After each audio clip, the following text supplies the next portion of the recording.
오늘은 빌립보서 강의 두 번째 시간으로 그리스도가 전파되는 기쁨입니다. 인생의 성공, 실패의 기준이 어디 있습니까? 돈을 많은 번 것입니까? 높은 지위를 얻는 것입니까? 공부를 하여 학위를 얻는 것입니까? 무엇이 인생의 성공과 실패의 기준입니까? 인생의 성공과 실패의 기준은 자신이 세운 목표를 얼마나 달성했느냐에 있다고 할 수 있습니다. 인간은 그가 세운 목적만큼 인생의 의미를 갖게 되는 것입니다. 사도 바울은 철저하게 복음 전파를 생애 목적으로 삼았습니다. 그는 갈라디아서 1장 15절로 16절에서 하나님께서 나를 이방인의 사도가 되게 하기 위하여 어머니의 태로부터 택하셨다고 말씀하고 있습니다. 쉽게 말해서 나는 복음 전하기 위해 태어났다는 뜻입니다. 바울의 최대의 관심은 복음이었습니다. 곧 하나님의 아들 예수 그리스도였습니다. 그러기에 바울은 온 힘을 기울여 힘써 복음을 전파했습니다. 예수 그리스도를 전하였습니다. 복음을 전하지 않으면 삶의 의미가 없고 또 복음을 전하지 않으면 화가 미칠 것이라고 했습니다. 지금 사도 바울은 복음을 전하다가 복음 때문에 죄인으로 로마 감옥에 갇히게 되었습니다. 세상적으로 보면 불행이요 실패라 할 것입니다. 그러나 바울은 복음 전파라는 기준을 가지고 그의 삶을 재평가합니다. 바울 사도는 오직 복음을 전하는 일에만 성공적으로 된다면, 거룩하신 하나님의 일을 위해 내가 소중하게 쓰일 수만 있다면 나는 성공이요 더 바랄 수 없다는 마음으로 평생을 살았던 것입니다. 그렇습니다. 그러기에 바울은 그가 어떤 대우를 받든지 그리스도가 전파되는 것을 보고 기뻐했습니다. 본문 18절입니다. 그러면 무엇이냐? 거칠애로 하나 참으로 하나 무슨 방도로 하든지 전파되는 것은 그리스도니 이로써 나는 기뻐하고 또한 기뻐하리라. 이것이 오늘 우리 그리스도인들이 본받아야 할 기쁨입니다. 우리가 그리스도가 전파되는 것 때문에 기뻐하는 것입니다. 먼저 바울은 그가 당한 일이 복음의 진보가 된 것을 보고 기뻐합니다. 12절 다시 봅니다. 형제들아, 나의 당한 일이 도리어 복음 전파의 친전이 된 줄을 너희가 알기를 원하노라. 여기 나의 당한 일이란 곧 바울 자신이 로마 감옥에 갇혀 있는 것을 말합니다. 더 나아가서는 감옥에 오게 된 경로에서 되어진 모든 일을 다 종합해서 말하고 있습니다. 바울은 로마 감옥에 갇히기를 원치 않았습니다. 감옥에 살기 싫어서가 아니요 옥에 갇히면 복음을 자유롭게 전할 수 없기 때문입니다. 그는 자유로운 몸으로 회당에서 복음을 전하고 광장에 나아가 복음 전할 수 있지 원했습니다. 사도행전 24장에 보면 사도 바울이 옥에 가지 않으려고 애쓰고 있는 것을 봅니다. 그러나 결국 예루살렘에서 붙잡히고 가이사랴로 이송되어 재판도 없이 2년씩이나 갇혀 있었습니다. 하루가 바쁘고 1시간이 급한데 감옥에서 2년씩 갇혀 있으려니 얼마나 속이 상하겠습니까? 감옥에서 나오기는 해야겠는데 나오려 하니 또 밖에는 그를 죽이겠다는 사람이 기다리고 있었습니다. 그러니 나올 수도 없고 그대로 있자니 아까운 세월만 흐르고 할 수 없이 그는 최후의 수단으로 로마 황제에게 상소합니다. 내가 시민권을 가지고 있으니 가이사에게 재판을 받겠다 합니다. 내가 시민권을 가졌다고 자랑하고 싶어서도 아니요 편법을 쓰고 싶어서도 아닙니다. 다만 복음 전파를 위해서 가이사랴 감옥에서 나와야 하기에 가이사 황제에게 상소한 것입니다. 그리해서 결국 바울은 죄인의 몸으로 묶인 채 로마로 이송당하게 된 것입니다. 그러면 로마로 가는 길은 평탄했습니까? 아닙니다. 그가 탄 배에는 276명이 타고 있었는데 항해하던 중 그만 유라굴로라고 하는 큰 광풍을 만납니다. 14일 동안이나 표류하며 사경을 헤맸습니다. 겨우 한 섬에 도착하여 생명을 구하고 그 섬에서 3개월 동안 지나며 겨울을 납니다. 그리고 고생 끝에 로마에 도착하였지만 감옥에 갇혀 아마도 2, 3년이 지난 것 같습니다. 이런 형편에서 사도 바울은 답답하기 그지 없었습니다. 벌써 제대로 전도하지 못한 지가 몇 년째입니까? 예루살렘에 붙잡혀 고생했습니다. 가이사랴 감옥에 갇혀 2년이 지나갔습니다. 배가 파손되어 섬에서 3개월 이상 머물렀습니다. 또 이곳 로마에서 2, 3년이 지났습니다. 그러니 적어도 한 5년 동안 전도하지 못했습니다. 하나님이 어찌 전도의 문을 열어주시지 않는 것일까? 답답했을 것입니다. 죄수의 몸으로 감옥에 갇혀 많은 세월을 허무하게 보냈던 것입니다. 그런데 바울은 깊이 생각합니다. 복음의 문은 닫히고 자유합니다. 부자유합니다.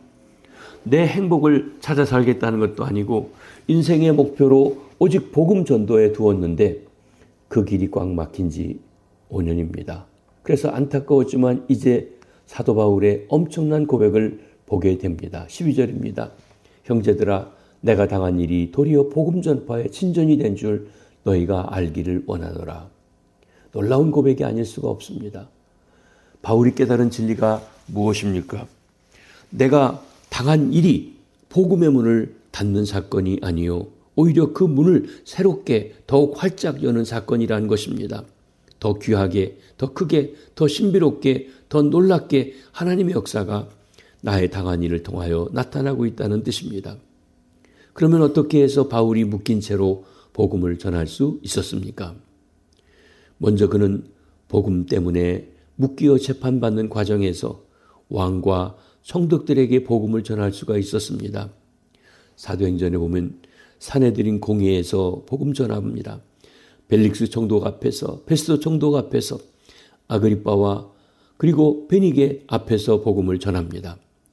죄수가 되지 않았으면 만날 수 없는 귀인들 앞에서 예수를 전파하게 된 것입니다. 나아가 그는 옥에 있기에 시위대 안에서 복음을 전하게 되었습니다. 여기 시위대는 황제의 시위대원, 집정관의 시위대원들을 가리켜 말합니다. 시위대원들은 죄수들을 감시하는 가운데 바울과 접촉하였을 것입니다. 그 기회를 통해 바울은 그들에게 복음을 선포하였던 것입니다.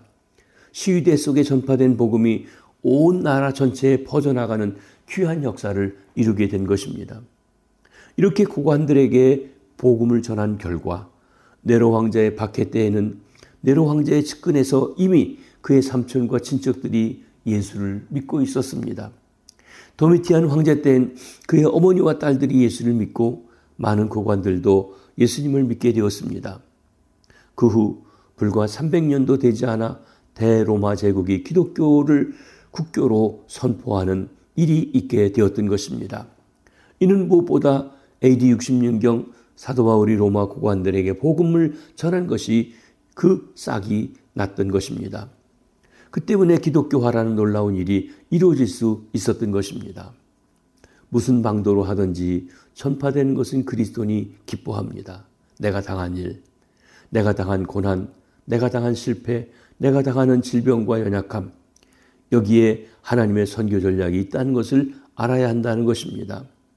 사랑하는 성도 여러분, 우리도 내 생각대로 되지 않고 오히려 어렵고 고통을 당하더라도 어떤 방도든지 전파되는 것은 그리스도니 이로써 나는 기뻐합니다는 고백이 있으시기를 주의 이름으로 축원합니다. 나아가 사도 바울은 다른 사람을 통해 복음이 힘써 전파되는 것을 보고 기뻐합니다. 우리 그리스도인들도 이런 기쁨을 즐길 줄 알아야 합니다. 무슨 일이든 내가 해야만 기쁘고 남이 하는 것은 기쁘지 않다는 그는 참 불행한 사람입니다. 다른 사람이 열심히 복음을 전하는 것을 보고 기뻐할 줄 아는 마음을 가진 사람은 다른 사람의 기쁨을 나의 기쁨으로 누릴 수 있습니다. 바울이 옥에 갇힌 후 교계에 힘써 복음을 전하는 운동이 일어나게 되었습니다. 그러나 그 방향은 서로 달랐습니다. 어떤 이는 착한 뜻으로 복음을 전합니다. 14절이 봅니다. 형제 중 다수가 나의 매임으로 말미암아 주 안에서 신뢰함으로 겁없이 하나님의 말씀을 더욱 담대히 전하게 되었습니다.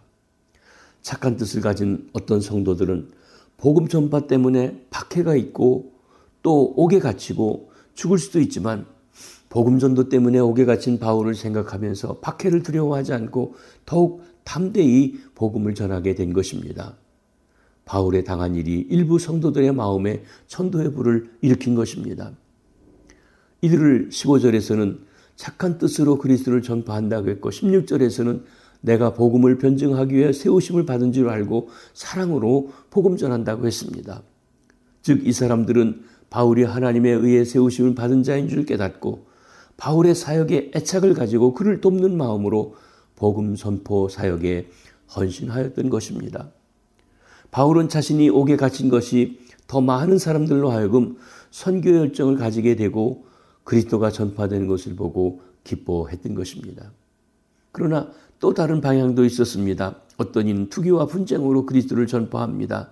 15절 상반전. 어떤 이들은 투기와 분쟁으로 그리스도를 전파하니 이들은 17절에 보면 나의 매임에 괴로움을 더하게 할 줄로 생각하여 순수하지 못하게 다툼으로 그리스도를 전파하느니라 그랬습니다.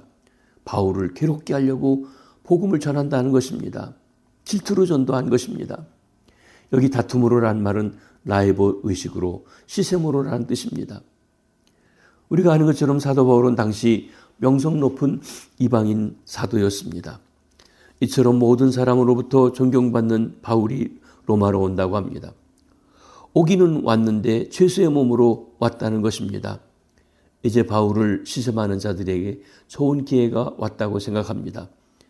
바울의 이방인 사도로서의 그 명성을 땅에 떨어뜨리기 위해 그들의 이름을 내기 위해 복음을 전하자고 하는 것입니다. 그런데 저들의 전도는 그렇기 때문에 질투에서 나온 불순한 수단입니다. 그러나 이것도 복음 전파의 통로가 되었습니다. 예수가 전파되게 되었습니다. 그래서 바울은 이를 보고도 기뻐하며 이렇게 보고 노래하고 기뻐하는 것입니다. 그러면 무엇이냐? 거칠애로 하나 참으로 하나 무슨 방도로 하든지 전파되는 것은 그리스도니 이로써 나는 기뻐하고 또한 기뻐하리라. 여기 무슨 방도란 수단과 방법을 가리지 않는다는 말이 아니요. 바울 자신의 인격이 격하되든 추락하든 그것과 상관없이 예수가 전파되기만 하면 나는 기쁘다고 하는 것입니다. 질투라고 하는 것은 참으로 무서운 것입니다. 특히 믿는 자에게 최대의 시험의 하나입니다. 그런데 바울은 질투로 복음을 전한 자가 있음에도 불구하고 이를 극복하고 전파되는 것은 그리스도니 이로써 내가 기뻐하노라 하고 말할 수 있었던 것입니다. 이렇게 시기 중에도 기뻐할 수 있었던 사람이 예수님에게도 있었습니다. 예수님이 세례요한에게 세례를 받고 물러가 제자들과 함께 사역하는 중 제자들이 많은 사람에게 세례를 줍니다. 세례요한에게 갔던 사람들이 예수님의 제자들에게 몰려오는 것을 보고 세례요한의 제자들이 시기와 질투가 느꼈습니다. 그래서 세례요한을 찾아가서 항의하듯 그리고 보고를 합니다. 선생님에게 세례를 받은 사람이 저 요단강에서 세례를 주는데 사람들이 다 그리로 몰려갑니다. 이럴 수 없는 것 아닙니까? 하면서 항의하듯 이야기합니다. 이때 세례요한이 뭐라고 합니까? 나는 신랑의 친구로서 기쁨을 갖는다. 신부를 취하는 것은 신랑이니 신랑이 기뻐하는 것을 보고 기뻐하는 친구의 기쁨이 내게 있다고 얘기합니다. 그리고 말하기를 그는 흥하여야겠고 나는 쇠하여야 하리라 하면서 그리스도가 높아지고 그리스도가 흥하는 것을 통하여 기뻐하고 자신은 쇠하는 것도 아무런 참 불평하지 않았던 세례요한을 보게 되는 것입니다. 사랑하는 성도 여러분, 우리에게 이 기쁨이 있으신지요? 그리스도가 나타나고 높아지고 전파되는 것 때문에 기뻐하는 기쁨 말입니다. 나는 욕먹고 쇠하여져도 예수님이 흥하여진다면 기쁘다는 기쁨 말입니다. 목회하다 보면 우리 교회에도 누군가 뛰어나게 일하여 인정받거나 명예를 얻으면 그것을 시기하고 질투하는 사람들이 있습니다. 누가 내 일에 끼어서 비판하면 그를 원수로 몰아버리는 때가 있습니다. 내 방법, 내 주장대로 하지 않는다고 적대시하기도 합니다. 그러기에 우리의 마음에 기쁨이 없습니다. 교회 봉사하며 주의를 하면서도 내가 나를 나타내려고 합니다. 나를 내세우려고 합니다. 그때 우리는 마음의 기쁨을 잃어버리게 됩니다. 우리는 사도 바울의 모범을 본받아야 할 것입니다. 그리스도가 전해지고 나타내게 되고 전파되는 것을 가장 중히 여기고 그로 인하여 기뻐할 줄 알아야 하겠습니다. 혹 내가 인정받지 못하거나 무시되더라도 말입니다. 사랑하는 성도 여러분, 그리스도인으로 우리에게 이 기쁨, 그리스도가 전파되는 것 때문에 기뻐하는 기쁨이 있는지요? 나아가 내가 당한 일을 통해 그리스도가 전파된다면, 나는 기뻐한다면 그리스도 중심의 인생의 목적을 가지고 살아가시게 되기를 바랍니다. 교회의 가장 중요한 것도 그리스도가 전파되는 것이라는 분명한 목적을 가지고 신앙생활하여 그리스도가 전파되는 것으로 기뻐하는 성도님들과 우리 시온교회 되기를 주님의 이름으로 축원합니다. 기도하겠습니다. 하나님 아버지, 새로운 날을 시작하며 찬송과 말씀과 기도로 시작하게 하시니 감사합니다. 하나님, 우리를 구원하신 복음의 말씀이 드러나고 우리의 구세주인 주님이 높아지신 것 때문에 기뻐하는 기쁨이 저희들에게 충만하도록 돌보아 주시옵소서. 내가 어떤 일을 당하든 그리스도가 높아지시고 복음이 증거되고 주께서 영광 받으신다면 그로 인하여 기뻐하는 그리스도인의 삶이 되도록 도와주시고 함께 주의 역사에 동참하게 하여 주시옵소서. 우리 시온교회가 7월에 태국 선교를 위하여 아버지 22명이 이에 참여하고 훈련을 시작했습니다. 이번 전도를 통하여 주님이 높아지시고 영광 받으시고 그로 인하여 우리 모두가 기뻐하는 아름다운 역사가 있도록 도와주시옵소서. 오늘도 우리의 삶의 터전에서, 일터에서, 또 직장에서 하나님께 영광이 되고 주님 기뻐하는 삶이 되게 도와주시옵소서. 병상에 있는 환우들, 학교에 간 우리 자녀들 축복하시고 동행하시고 승리하루가 되게 해 주시옵소서. 우리의 삶을 통해 그리스도가 증거되고 그 기쁨이 넘치는 복된 날 되게 해 주시옵소서. 감사합니다. 축복합니다. 예수님의 이름으로 기도하옵나이다. 아멘.